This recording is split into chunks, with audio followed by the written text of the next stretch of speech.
Film dibuka pada masa di mana semua orang mengandalkan pembunuh bayaran untuk menjadi solusi dari semua masalah. Pada permulaan film diperlihatkan pembantaian yang terjadi akibat perebutan sebuah peta emas. Peta penuh misteri ini dibuat oleh seorang dari klan.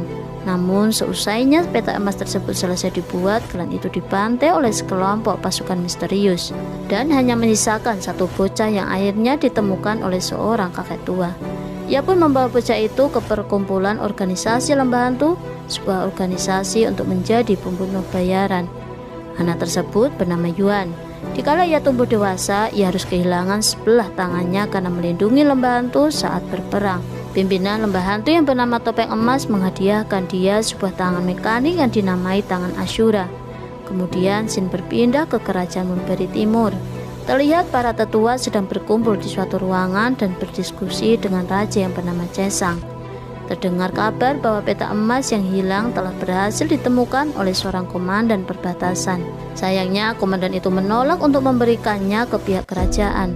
Mengetahui hal itu, salah satu jenderal Mulberry menyarankan bahwa mereka harus segera menyerang komandan tersebut. Namun jenderal pasukan terlarang yang bernama Zijing tidak menyetujui permintaan itu, karena menurutnya komandan perbatasan dikenal gampang untuk disuap. Kemudian ia meminta izin raja sebagai utusan. Di lain tempat, di kerajaan Pagoda Selatan, terlihat seorang raja bernama Mengsu yang baru saja kembali ke kerajaannya. Ia disambut oleh istrinya yang bernama Nyonya Hua. Istrinya memberitahukannya tentang informasi mengenai peta emas yang telah ditemukan.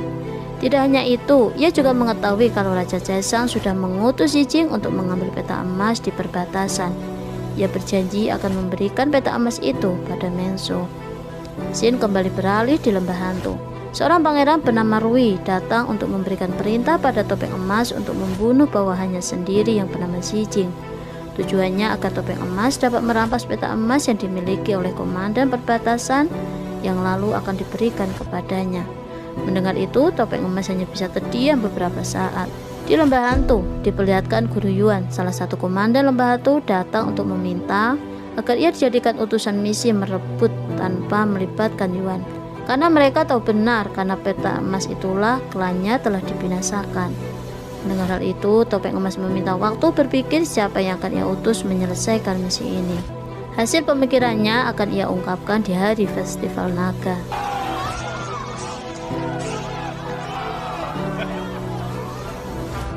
Scene beralih di jalanan kota.